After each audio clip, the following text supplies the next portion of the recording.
اور ایک آواز بلند ہوئی، قد قتل محمد، محمد قتل کر دیے گئے۔ اب یہ میں نہیں بتاؤں گا کہ کون آواز بلند کر رہا تھا، مگر آواز بلند ہوئی۔ جب یہ آواز سنی تو علی کا مزاج اور اصحاب کا مزاج، اور اصحاب نے سنا تو طے کیا جب نبی ہی نہیں رہ گئے تو ہم رہ کے کیا کریں گے۔ علی نے بھی سنا، کہا ابو طالب کا لال جب تک زندہ ہے تب تک محمد کو قتل کون کرے گا۔ اب تو پہچانو، صحابیت کا مزاج اور ہے، اہل بیت کا مزاج اور ہے۔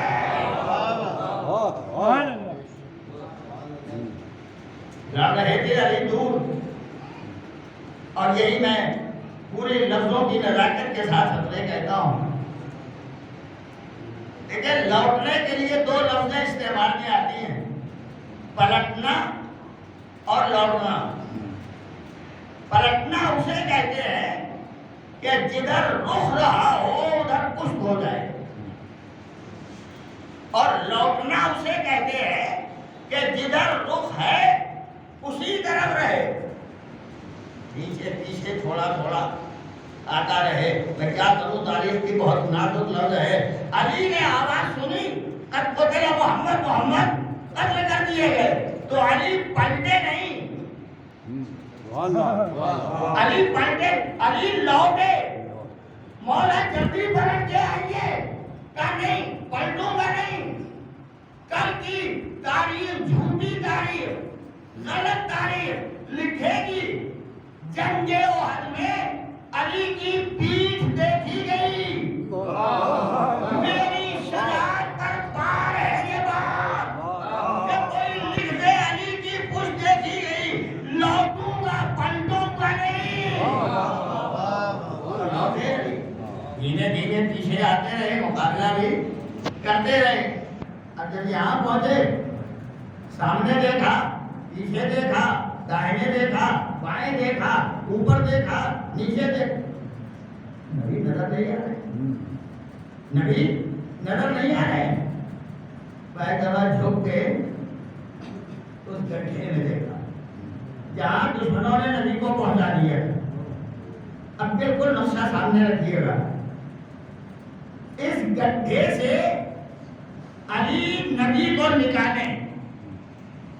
یہ پہلا حل ہے احد کے میدان میں، کیسے نکالیں گے؟ نبی ہے نیچے،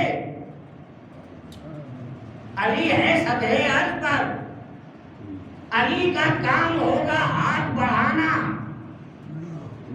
نبی کا کام ہوگا ہاتھ اونچا کرنا۔ صلوات پڑھیے ذرا۔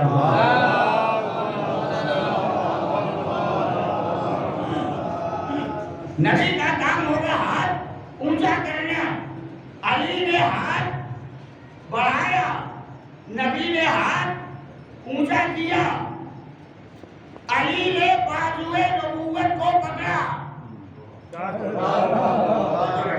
بازوئے نبوت کو پکڑا، بھرپور طاقت سے اٹھایا، اور اس سارے مجمع کو دکھا دیا جو کہہ رہا تھا قد قتل محمد، نبی قتل کر دیے گئے، سارے مجمع کو دکھایا۔ اب جو اٹھایا علی نے تو علی چھپ گئے، نبی نظر آنے لگے۔ جب یہ منظر نبی نے دیکھا، آواز دی علی گھبرانا نہیں، اس کی جگہ دوں گا، اس کا سلاح کروں گا، جب سوالات کا مجمع ہوگا، بازو تمہارا ہوگا، ہاتھ میرا ہوگا، بلند کر کے میں چھپ جاؤں گا، تم نظر آؤ گے، تب کہوں گا من کن تو مولا۔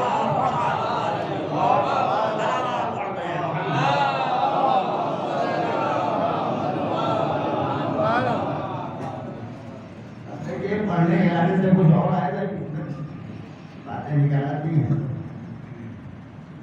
لائے زمین پر نبی کھڑے ہیں، حملہ دشمنوں کا مسلسل ہو رہا ہے۔ رات جب ہوتی ہے چراغ جلتا ہے تو پتنگے آتے ہیں کہ نہیں؟ شاعر لوگ کہتے ہیں شمع اور پروانہ، کہتے ہیں کہ پروانہ شمع پر، جلدی بولیے، پروانہ شمع سے محبت کرتا ہے، قربان ہوتا ہے. لیکن آج کے بعد سے نقشہ دیکھیے گا، جو پروانہ شمع کے قریب آتا ہے وہ شمع سے ٹکراتا ہے. اگر ابھی تک نہ سوچا ہوگا تو سوچئے گا. راڈ ہے اس سے ٹکرائے گا، بلب ہے اس سے ٹکرائے گا، کوئی اور چیز جل رہی ہے اس سے ٹکرائے. کیوں؟ شمع جل رہی ہے، پروانہ اندھیرے کی چیز ہے، روشنی کی چیز نہیں ہے. یہ اندھیرے کا رہنے والا جب روشنی پیدا ہوتی ہے تو آتا ہے ٹکرا ٹکرا کے شمع کو بجھانا چاہتا ہے. یہ پروانہ قربان نہیں ہو رہا ہے، ٹکرا کے بجھانا چاہتا ہے. اب میری لمبے اگر آپ تعبیر سے روشنی میں سوال لیں تو سوال لیجیے گا، جب ٹکرائے گا تو کبھی داہنے گرے گا،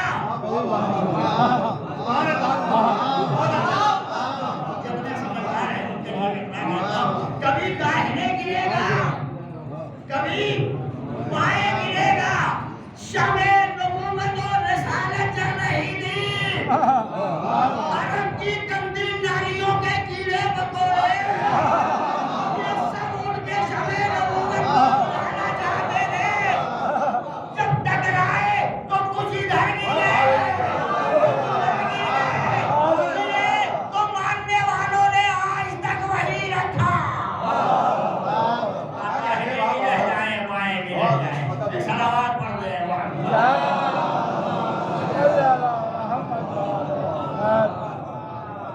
ہاں، پروانہ ایک وہ بھی ہوتا ہے جو شمع کا محافظ ہوتا ہے.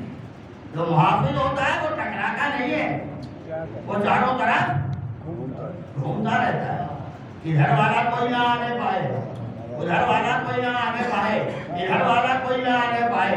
احد کا میدان شمع نبوت جل رہی ہے، ایک پروانہ ہے جو محافظ ہے. ادھر کی تلوار بھی روک رہا ہے، ادھر کا نیزہ بھی روک رہا ہے، ادھر کے حملے بھی روک رہا ہے، ادھر کے پتھر بھی روک رہا ہے. شمع نبوت جل رہی. کلمہ کہیں مکمل نہ ہو تو حد کے میدان میں مکمل کر لو. شمع نبوت جل رہی ہے، ادھر دیکھنے والا دیکھ رہا ہے خدا لا الہ الا اللہ. نبوت کی شمع روشن ہے، محمد الرسول اللہ. ایک علی حفاظت کرنے والا، علی ولی اللہ.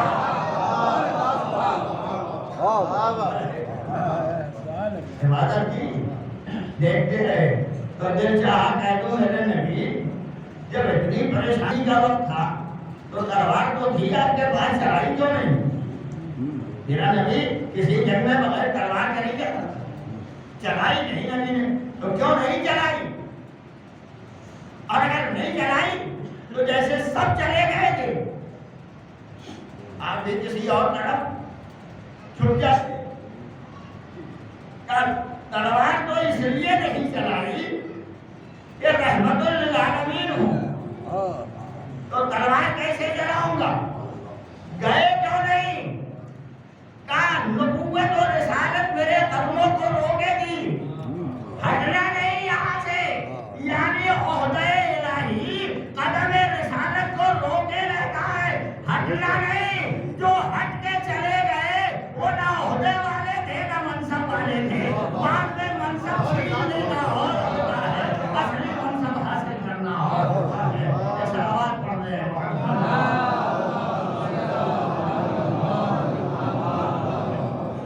اتنی باتیں میں نے آپ کی خدمت میں گزارش کر دی ہے، کیا بتاؤں میں، روز شکوا کرتا ہوں تو وقت نہیں رہتا. مگر بہرحال جتنی باتیں کہنا ہے میں کہوں گا. اللہ نے ہر انسان کے لیے کچھ واجبات رکھے، کچھ محرمات رکھے.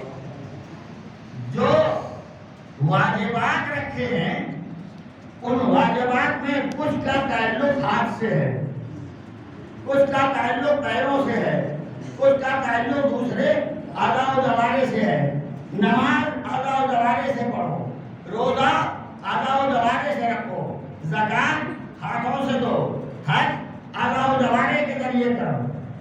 یہ اب مثال دوں، ایک سروات پڑھیے گا،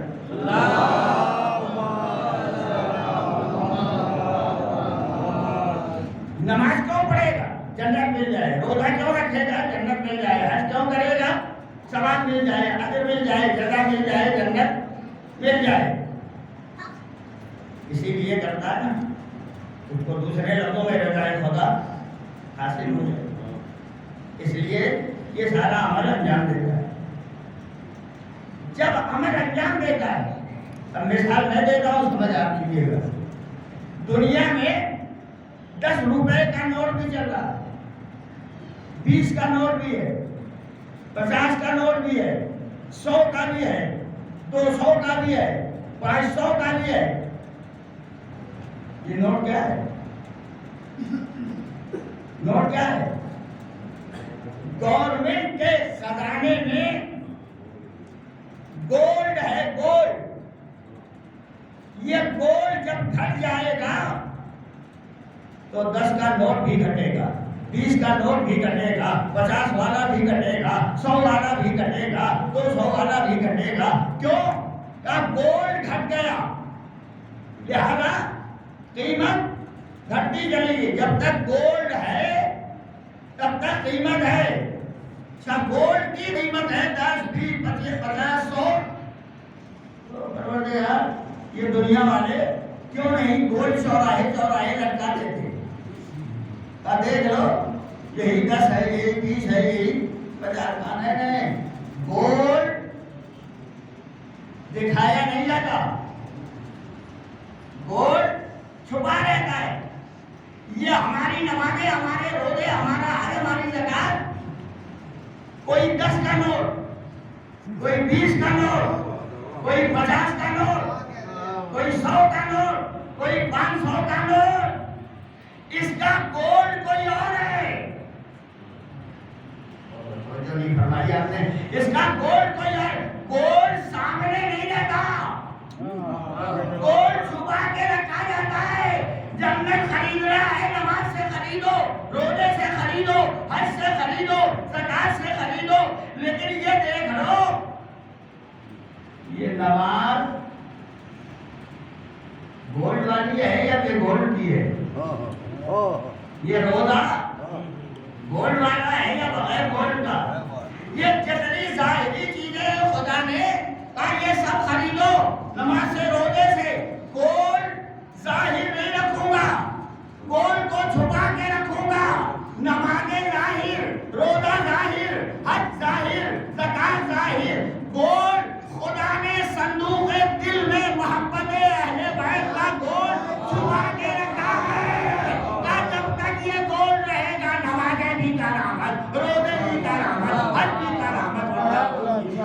ایک سوال پڑھ دیں، بات مجھے آج عرض کرنا تھی، وہ آ گئی ہے مندر پر، تو میں سنا دیتا ہوں۔ قرآن مجید نے کیا کہا؟ دین اور ایمان رکھنے کے بعد پھرنے نہ پائے، ایمان پر باقی رہے۔ جو باقی رہتا ہے ایمان پر، اسی کا ایمان کارآمد ہوتا ہے۔ باقی کیسے رہے گا؟ ہر جگہ ایمان، شریعت، دین اور مذہب کا تصور رہے گا۔ گھر میں، گھر کے باہر بڑا مشکل ہے۔ مسجد میں تو ایمان آتا ہے، امام باڑے میں ایمان آتا ہے۔ اگر خدا نہ کرتا کوئی آدمی امام باڑے میں بیٹھ کے غیبت کرے، پھر دوسرا کہتا میں امام باڑے کا تو کیا ہے، یعنی غیبت امام باڑے میں نہ ہو، چاہے ہماری دکان پر ہو جائے، چاہے ہمارے سڑک پر ماحول میں ہو جائے، مگر امام باڑے مسجد میں جھوٹ بولا، مسجد کا بھی خیال نہیں کرتے۔ جھوٹ تو جھوٹ ہے، چاہے مسجد میں بولا جائے چاہے مسجد کے باہر بولا جائے. غیبت غیبت ہے، چاہے مسجد میں بولی کی جائے یا مسجد کے باہر امام باڑے میں کی جائے یا باہر کی جائے، کہیں بھی گناہ گناہ ہے. جگہ کے محترم ہونے سے گناہ کے عذاب میں اضافہ ہو جاتا ہے. وہاں بڑا محترم جگہ، لیکن دین پر اگر ثابت قدم رہ جاتا ہے تو خدا اسے بہترین جگہ دیتا ہے. آج بالکل وقت کے اندر ختم کروں گا، مگر چاہے واقعہ مختصر ہو جائے. ایک صلوات پڑھیے محمد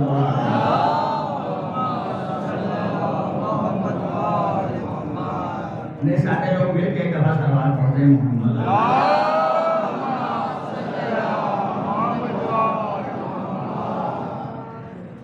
دین پر ثابت قدم وہی رہتا ہے جو دین کو پہلے حق مانتا ہے اور حق مان کے پھر دین پر ثابت قدم رہتا ہے. میں تاریخ کے الجھانے میں جانے سے پہلے میں عرض کر دوں، پیغمبر اکرم جناب محمد مصطفیٰ صلی اللہ علیہ وسلم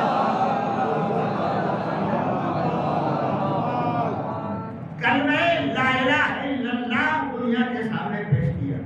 جنہوں نے حق مانا قبول کر لیا، ثابت قدم رہ گئے، سب کچھ چھوڑ کے ثابت قدم، گھر بار ایسا اقربا اولاد سب چھوڑ کے ثابت قدم. اور جب ثابت قدم رہ گئے تو اللہ نے انہیں جزا دی. میں ایک مثال دیتا ہوں. تاریخ کا ایک عجیب نمونہ ہے بلال. غلام ہے نا، ایک کے غلام نہیں ہے، امیہ کے غلام، امیہ کی بیوی کے غلام، امیہ کے بیٹے کے غلام. اور ان تین افراد کی غلامی میں زندگی بسر کرنے والے بلال کبھی امیہ بلاتا تھا دوڑے ہوئے جاتے تھے، کبھی امیہ کی بیوی بلاتی تھی دوڑے ہوئے جاتے تھے، کبھی امیہ کا بیٹا بلاتا تھا دوڑے ہوئے جاتے تھے. ہر ایک کی آواز پر ایک دن نبی کی آواز سن لی کہ نبی کوئی پیغام پہنچا رہے ہیں، پر نبی کی بات کو مان لیا. ماننے کے بعد زبان نہیں دل کی گہرائی سے کلمہ لا الہ الا اللہ پڑھنے سن لیا. امیہ نے بھی سن لیا، امیہ کے لڑکے نے بھی سن لیا، امیہ کی بیوی نے بھی، سب نے سنا. تو امیہ نے کہا چھوڑ دو کلمہ پڑھنا، چھوڑ دو اللہ کو ایک ماننا. بلال کا ایک ہی جواب تھا، جسے حق مان لیا ہے حق مانا جاتا ہے، حق چھوڑا نہیں جاتا. مان لیا تو بس مان لیا. کہ بڑی اذیتیں اٹھانا پڑے گی، بڑی تکلیفیں برداشت کرنا پڑے گی، کہ سب برداشت کر لوں گا. 3 تکلیفوں کا تذکرہ تاریخ میں ہے. بلال کو زیتون کے کھولتے ہوئے تیل میں ڈال دیا جاتا تھا، اور جب نکالا جاتا تھا تو کہتے تھے چھوڑ دو لا الہ الا اللہ کہنا. بلال کہتے تھے نہیں چھوڑوں گا، حق مانا ہے تو تکلیف ہے برداشت کر لوں گا، مگر حق کو چھوڑوں گا. دوسری مصیبت، بلال کے جسم سے لباس اتار کے عرب کی چلچلاتی ہوئی دھوپ میں شعلے اگلتی ہوئی چٹان پر بلال کو لٹا دیا جاتا تھا. اور جب بلال کو اٹھایا جاتا تھا تو جسم کا گوشت نکل جاتا تھا. جب کہتا تھا چھوڑ دو، نہیں چھوڑ دو. بلال کے پیروں میں رسی باندھ کے بچوں کے حوالے کر دیا جاتا تھا کہ انہیں کھینچتے رہو گلیوں میں کوچوں میں. لہو لہان بلال. تب کہتا تھا امیہ چھوڑ دو، نہیں چھوڑ دو.